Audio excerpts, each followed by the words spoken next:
নমস্কার, প্রিয়ার simple cooking চ্যানেলে সবাইকে স্বাগত জানিয়ে শুরু করছি আমার আজকের রেসিপি মিক্সড ডাল এক তড়কা। চলুন তাহলে আমরা তড়কাটা বানানো শুরু করি।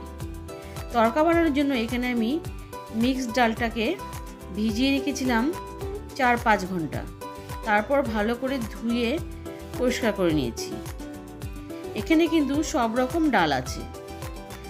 এবার আমি ডালটাকে নিয়ে নিচ্ছি একটা প্রেসার কুকারে, দিয়ে দিলাম গোটা গরম মশলা, এলাচ, লবঙ্গ, দারচিনি, দিয়ে দিলাম একটু হলুদ গুঁড়ো, একটু লঙ্কার গুঁড়ো আর একটু নুন, দিয়ে দেব একটু সর্ষের তেল, দিয়ে আমি 4 থেকে 5টা সিটি দিয়ে ডালটাকে সেদ্ধ করে নেব। এবারে একটা কড়াই বসিয়েছি, কড়াই গরম হয়ে গেলে দিয়ে দিলাম রিফাইন তেল।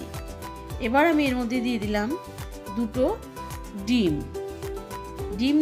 দিয়ে দেব সামান্য একটু নুন দিয়ে এবার আমি ডিমটাকে ভেজে নেব। হঠাৎ করে যদি তড়কা খেতে ইচ্ছা করে একবার এইভাবে তড়কা বানিয়ে দেখবেন। যারা রুটি খেতে পছন্দ করে না তারাও কিন্তু চেয়ে রুটি খেয়ে নেবে। দেখুন ডিমটা ভাজা হওয়ার পর আমি ডিমটাকে একটু ভেঙে দিচ্ছি, আর একটু বড় করেই কিন্তু আমি ডিমটাকে ভেঙে নিচ্ছি। ডিমটা আমার ভাজা হয়ে গেছে। এবার আমি ডিমটাকে তুলে নেব।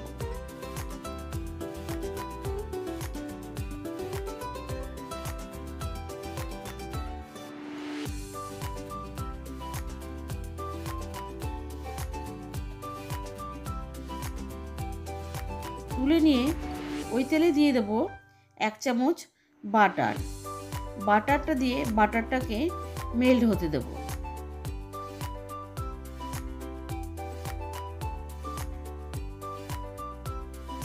বাটারটা মেল্ট হয়ে গেলে আমি এর মধ্যে দিয়ে দেব আদা কুচি আর দিয়ে দেব রসুন কুচি, দিয়ে আদা আর রসুনটাকে একটু ভেজে নেব। একটু যখন ভাজা হয়ে যাবে এর মধ্যে দিয়ে দেব একটা তেজপাতা আর একটা শুকনো লঙ্কা, দিয়ে আবার আমি একটু ভেজে নিয়ে দিয়ে দেব 2টো পেঁয়াজটাকে দিয়ে পেঁয়াজটাকে আমি 2-3 মিনিট ভেজে নেব। পেঁয়াজটাকে কিন্তু খুব লাল করব না, হালকা করে আমি পেঁয়াজটাকে ভেজে নেব। দেখুন পেঁয়াজটা আমার হালকা ভাজা হয়ে গেছে।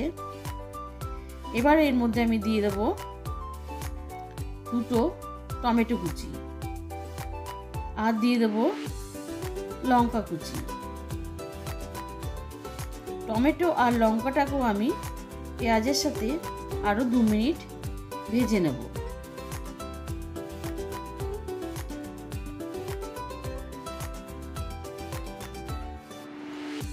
দেখুন পেঁয়াজ আর টমেটো সুন্দর করে ভাজা হয়ে গেছে।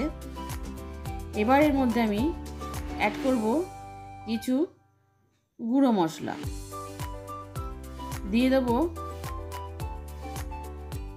কাশ্মীর লঙ্কার গুঁড়ো,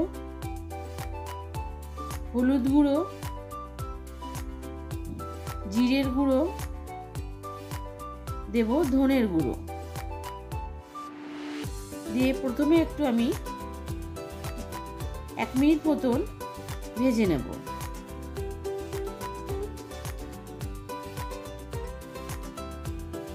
ভাজা হয়ে গেলে এবার এর মধ্যে আমি দিয়ে দেব পরিমাণ মতন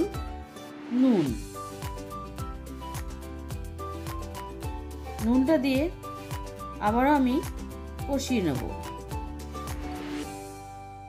কষাতে এবার এর মধ্যে আমি দিয়ে দেবো একটু জল, যাতে করে মশলাটা পুড়ে না যায়। জলটা দিয়ে আবারও আমি কষিয়ে নেব।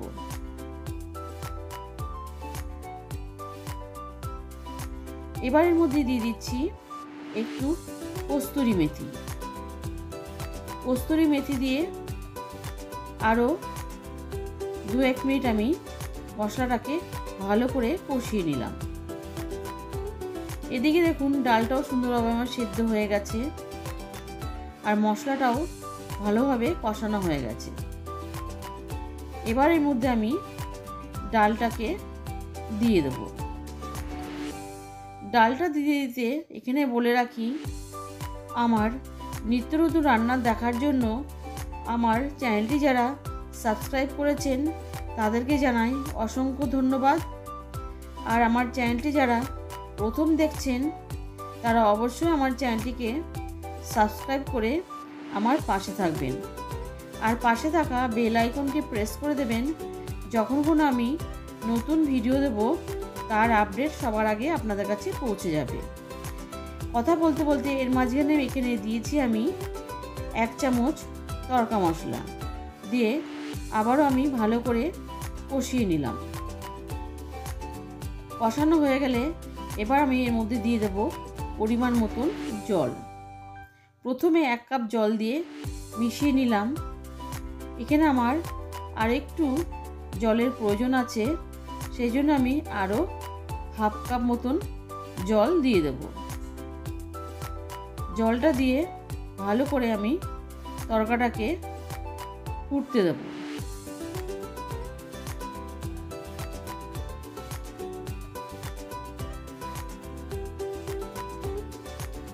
দেখুন তরকাটা ফুটে গেছে। এবার আমি এর মধ্যে দিয়ে দেব আবারও 1 চামচ তড়কা মশলা, দিয়ে দেব ধনেপাতা কুচি আর দিয়ে দেব ডিমগুলোকে দিয়ে ভালো করে মিশিয়ে নিয়ে এবার তরকাটা আমার একদম রেডি হয়ে এসছে। এবার আমি গ্যাসটা অফ করে এর মধ্যে দিয়ে দেব 1 চামচ বাটার। 1 চামচ বাটার দিলেই তৈরি হয়ে যাবে মিক্সড ডাল এগ তড়কা। এবার আমি একটা সার্ভিং বলে সার্ভ করে দেব। কেমন লাগলো আমার আজকের রেসিপি অবশ্যই জানাবেন। ভালো লাগলে লাইক করবেন। সুস্থ থাকবেন, ভালো থাকবেন। ধন্যবাদ।